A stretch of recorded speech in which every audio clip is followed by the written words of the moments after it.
Could New York City's future feature fewer trucks and more trikes? At Upcycles, they're hoping that's how the wheel of fortune is turning. Every time I squeeze, I push. Squeeze. Solar One's Green Workforce Program trains workers how to construct a New York that's ready for the changes ahead. If we could just address the energy that buildings waste, we could cut back so much on carbon emissions. Talk about waste. How's a huge venue like Barclays Center supposed to handle it? Stuff that maybe won't fit in your waste and recycling and compost bins. We're taking that material and finding unique, creative, niche outlets for some of that waste. This week, New Yorkers doing their part to solve the climate crisis. Yeah, we're working on it.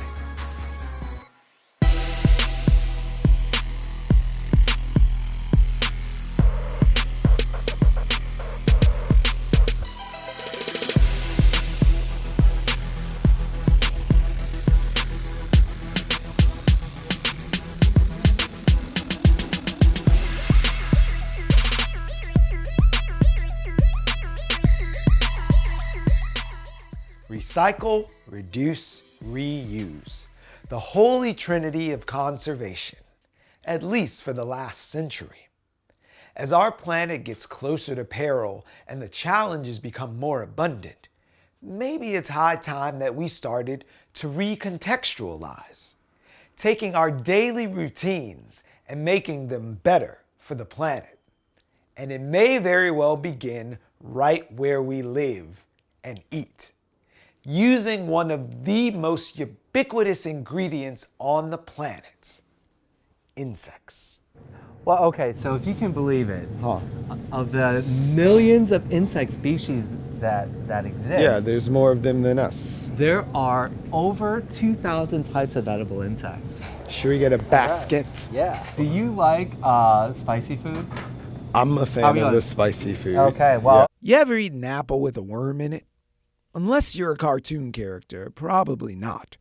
But entomophagy, the practice of eating insects, may actually conquer global hunger while helping save the planet. Maybe we could just get some jalapeno. This is an awesome grocery store, but there's no bugs on the shelves. If we want to break down the stigma and open people's minds to it, why aren't they next to the seitan or the basil or any other food item? I think that it's coming. Yeah. I think essentially what's happening is that it is still sensationalized and stigmatized a little bit. And so right now there are supermarkets that are carrying them, but it's just not prevalent in any grocery store you go to. Okay. But there are specialty stores that are carrying insect protein now. We've got more entomophagy in a bit, but what about sustainable building?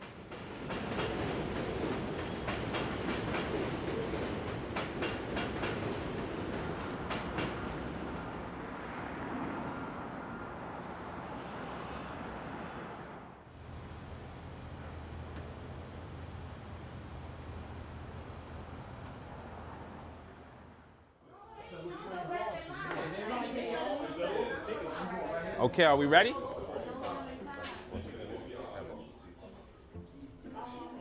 My name is Gary Smith. I am one of 3 instructors at Solar One. So Solar One is a green energy education program. We provide education to individuals as well as organizations and companies around the city. And the education centers on sustainability and energy efficiency. The Green Workforce Program is a segment of Solar One. Test, nerve test, oh my God, you're gonna be fine.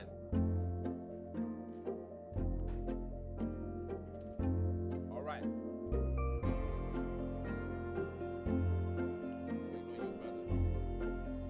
Okay.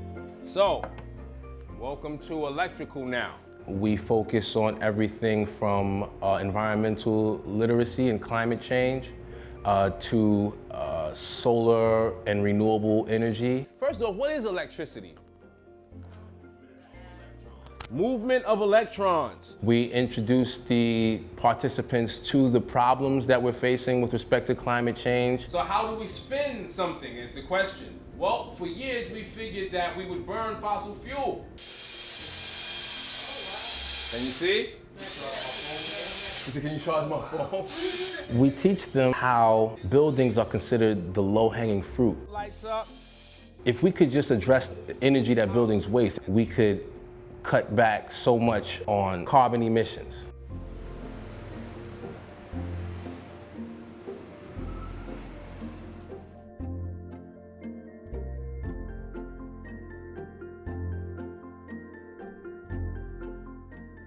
We are here in New York City to show how it needs to be done. It is an audacious plan. It is a bold plan. It is a difficult plan. It is a necessary plan.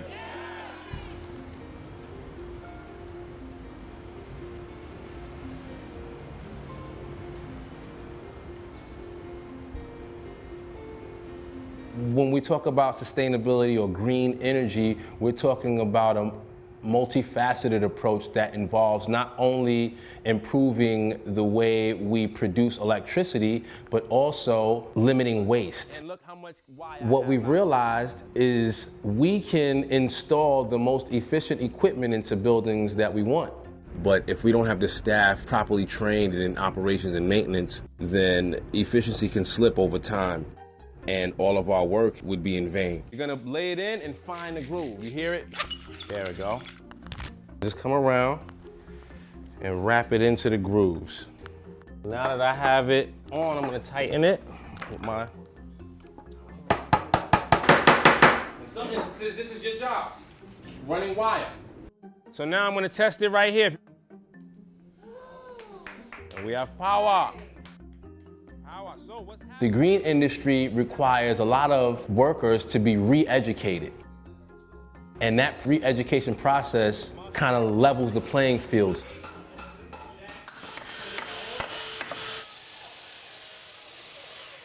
We also provide training to individuals who were formerly incarcerated or people who are in shelters and overcoming substance abuse problems. My name is Francine Walker. I was originally born in Newark, New Jersey, raised in Brooklyn. When I got older, found my husband, whatever, I moved to the Bronx, and I've been there ever since. My kids are grown, you know, my birthday is next week, I'll be 47. I've been a housewife basically all my life. I wanted to do something that I could feel comfortable with.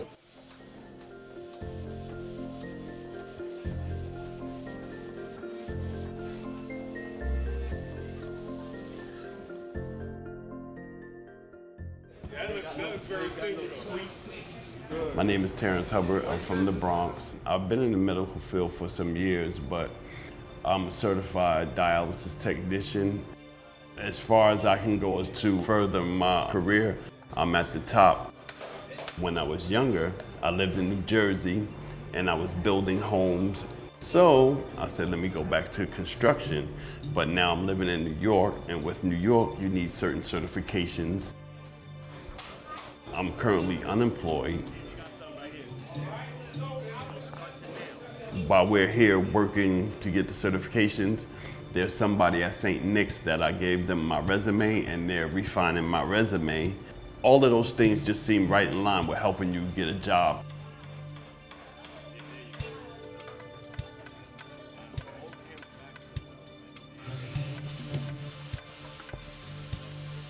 I try to tell my classes that the green revolution is a new revolution. It's cutting edge, and it's a way in for many of my participants who may feel locked out of traditional construction. There's an overhaul going because we have to adjust and adapt and change the way that we build buildings and power them. Don't commit to it like that. Tap, tap, get it. Every time I squeeze, I push.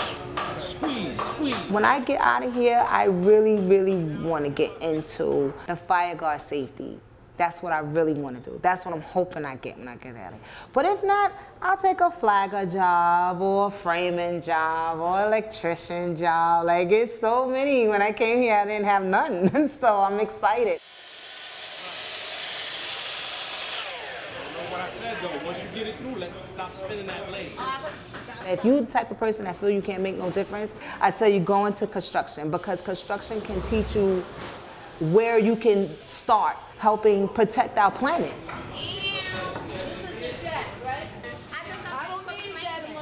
What do I think the future of green workforce is? Necessary, to say one. It is necessary because without it, we don't train the necessary workforce to be able to implement the steps necessary to combat climate change. And I believe that ultimately we will be forced to action when we do fully transition and make the commitment to a sustainable society. My participants will be ready.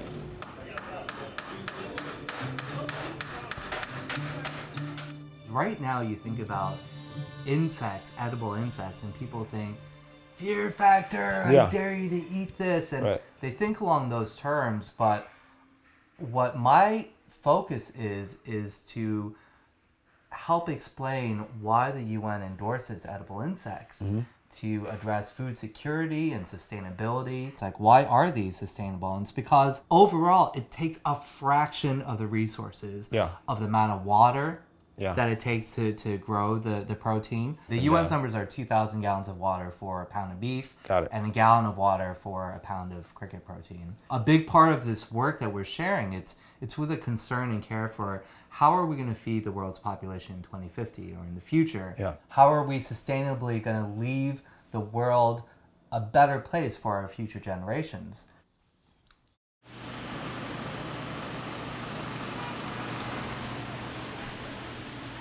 Delivering goods in New York City is a mess right now. There's a lot of stuff moving around the roads, and to now that's meant a lot of trucks. And that's noise, it's pollution, danger to pedestrians. So enter the smaller human-powered and electric assist delivery vehicle in New York City. Our goal is to get trucks off the road. We really believe that a human-powered electric assist cargo bike is just the right tool for the job in a city as dense as New York. The roads just get smacked on by these 24-foot trucks all day long. I mean, it's crazy here. It's hectic here. It's like there's a lot of people and there's a lot of places that all need stuff and they need it yesterday.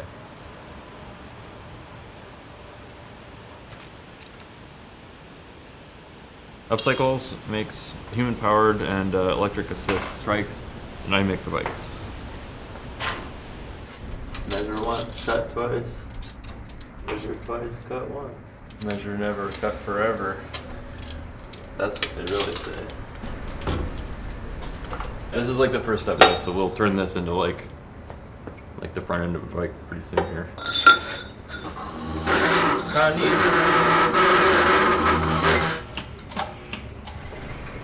So now we got the top of the C-tube, top tube.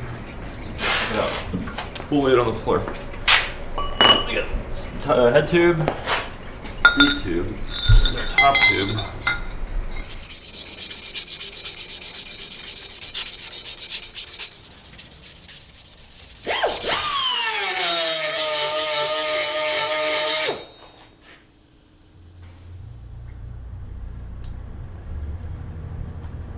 So in terms of the actual geometry, we have sort of a rear frame and a sort of rear wheel geometry that we like to keep consistent.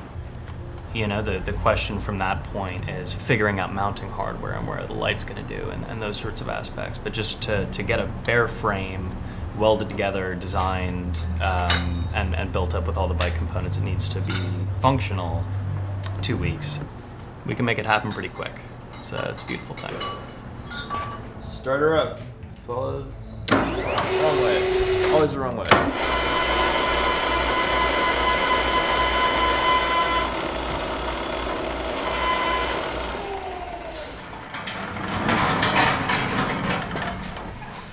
We're going to verify fit and set this thing up according to the drawing, and then I'm going to take the tubes out, clean clean them again, and then we'll weld it.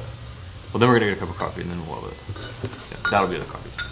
So I don't like to have a bike to weld without a cup of coffee. You know, like I think that's reasonable.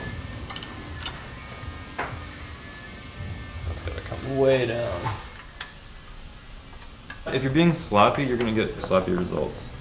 So right now, you see how we got this huge gap? Like, that's not gonna work. I mean, it's not like an enormous gap by building a building standards, but like for this sort of thing, it's really gotta line up to about like 3 or so thousandths of an inch.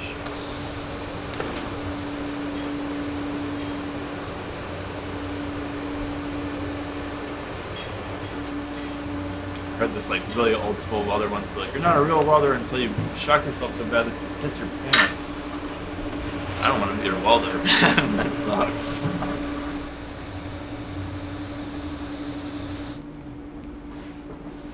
Our trikes are pedal assist, which means that they provide electric assist proportional to the amount of energy the rider is putting in through the pedals.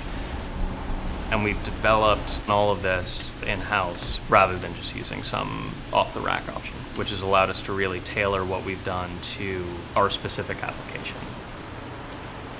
Square Roots, we're actually the first to buy our trikes. They are an urban agriculture company. They grow herbs hydroponically in these specially outfitted shipping containers, and they use our trikes to bring their products all around the city. We worked with them to design a special refrigerated box so they can deliver their produce and their goods in a climate-controlled environment reliably.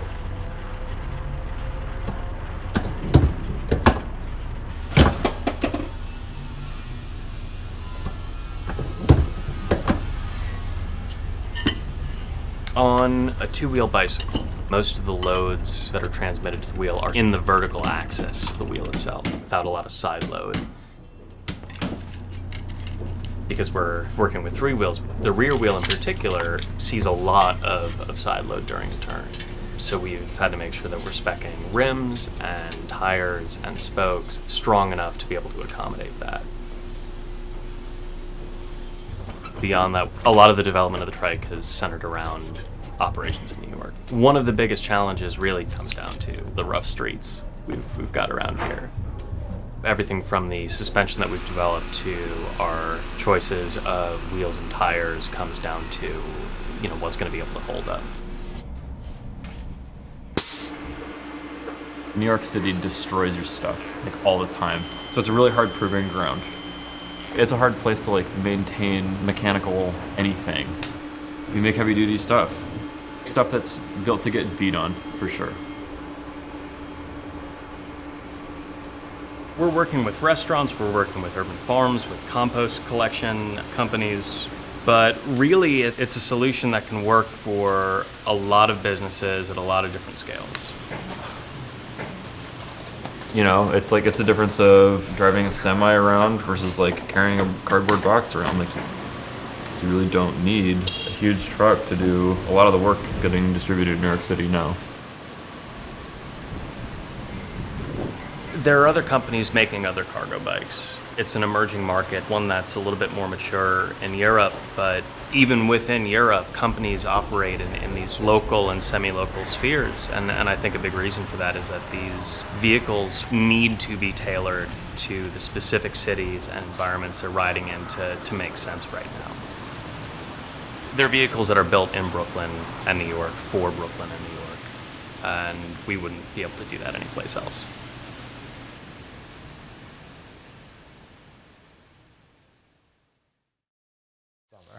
All right, so what we have right now so far are the sweet potatoes, got onions, garlic, orange pepper, jalapenos, garlic, thyme, rosemary, sage, salt, and pepper.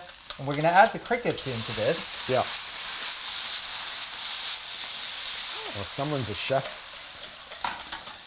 I just saw that on TV and I thought, isn't that what everyone does? These are the crickets that I got that were flash frozen. We're frozen, and now we're going to be able to really impart so much flavor by cooking it along with this delicious medley of veggies. We as a culture have not accepted edible insects. whereas 80% of the world's nations accept insects as a food source. So it's like starting to change the way that people think about it from insects as pests, like that gross thing that you don't want, to edible insects, something that's nutritious, something that's farmed and harvested sustainably for our consumption. But you can see how the egg is kind of set now. Right. For the most part, it's almost set up to the top. Yeah. So it means now that we're ready for this flip. Perfect. Are we ready to do this? Do it. Okay, do the flip. Okay. Beautiful. Look at that. You're born for this. Cricket tortilla, and there's some legs. Okay. I just love that this is a well-balanced dish that has a lot of nutrients. It's all healthy, made it from scratch. The crickets are popping. It's just like blended in here like one of the ingredients. It really is. I mean, I think this, I'm gonna give it 2 wings up.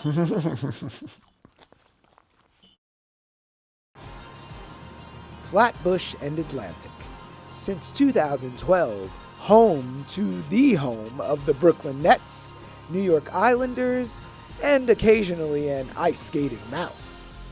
19,000 seats, 101 luxury suites, bars, lounges, and every food option from Weight Watchers to boneless buffalo wings.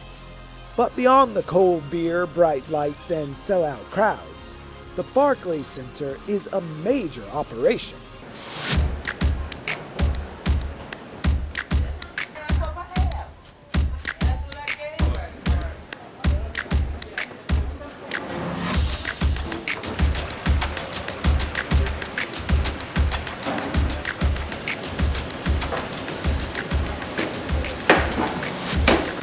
You're working on the business of sustainability every single day. We were just in your kitchen and saw a bunch of systems in place. So that was just with food prep, which is gargantuan here. Back in 2017 and dealing with the organics and compost, it's the right thing to do. You know, legislation came about. We had to find a hauler that would work with us, and we could work with them. Recycle Track Systems, a New York-based company that offers clients across the country an alternative to landfills by providing integrated services from traditional recycling to e-waste and food and landscape composting. I've heard it said that you and your company are the Uber of waste management. How do the people at the home office think of that? Yeah, we've been told that, and we liked that for a while too. It was interesting. You know, Uber was an innovative tech company, but now I think we're more like a seamless. Like you can go on our on-demand mobile app and kind of order, like how you would order sushi or something on your phone. You can order an open-top dumpster. You can order a truck to come pick up your electronic waste or universal waste. So it's a little bit more similar to kind of like a mobile food app. So on-demand waste management is what you are offering. How did this working relationship between RTS and the Barclays Center start? Back in 2016, we were participating in the Zero Waste Challenge. We were looking to improve, and we got to talking, and the innovation that they bring to the table. We're doing various things with them, whether it's recycling, composting. I think that it's been a great relationship. I'm wondering if you could give me just a simplified overview of what it is that RTS touches in the building. So everything. So waste, recycling, organic waste. In terms of the space, it was very challenging to kind of figure out a solution for how to separate materials appropriately. So we really work with Barclays Center to kind of handle all waste material that's leaving the building. To implement 2 split compactors, one for trash and organics and then one for recycling and cardboard.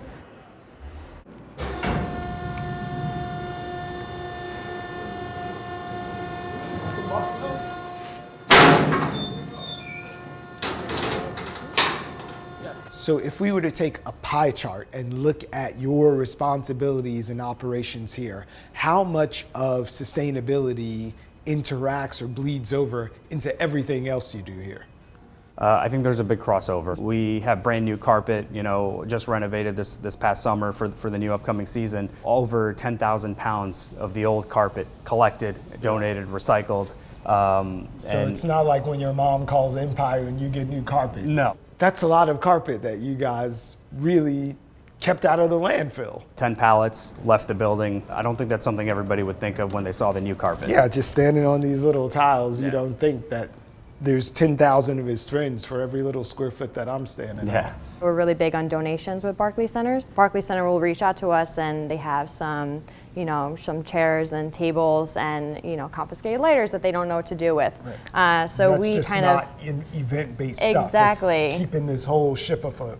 We were talking earlier with some colleagues about lighters that we had confiscated at the building and collected, and then they were donated to an artist that turned them into an art installation. All of those lighters that people just absentmindedly bring in, they found a home. We did a lot of renovation this past summer. So one of our premium spaces downstairs, we gutted the entire thing and did a full construction project over the course of 6 to 8 weeks. We had ottomans, we had couches, we had coffee tables, end tables. So stuff that maybe won't fit in your waste and recycling and compost bins. We're taking that material and finding unique, creative, niche outlets for some of that waste. So we were able to donate a bunch of couches and ottomans and side tables recently to local reuse organizations that give it to local schools and local charities that maybe don't have the resources to go out and buy it new. We're kind of taking something that would have been wasted at Barclay Center and giving it back to the community. You guys are working with properties all across the country. How is New York compared to other municipalities and what we're doing with our goals and execution? New York City has a lot of legislation that they've been rolling out throughout the past few years. So in 2016, they required all businesses to separate their recyclable material in every commercial business. That's really helped kind of get businesses to think about the environment and waste and recycling separation and do a better job. What could we be doing better? As a borough, as individuals, as entities? I think if we all thought a little bit more about how our individual actions affect the rest of the planet, I think we'd have a much better system. I think people would maybe think a little bit more when they're throwing out that bottle or can to throw it in the right bin, if they're thinking big picture and how their actions affect everything else. And just don't be a jerk. Yeah. Don't be a jerk.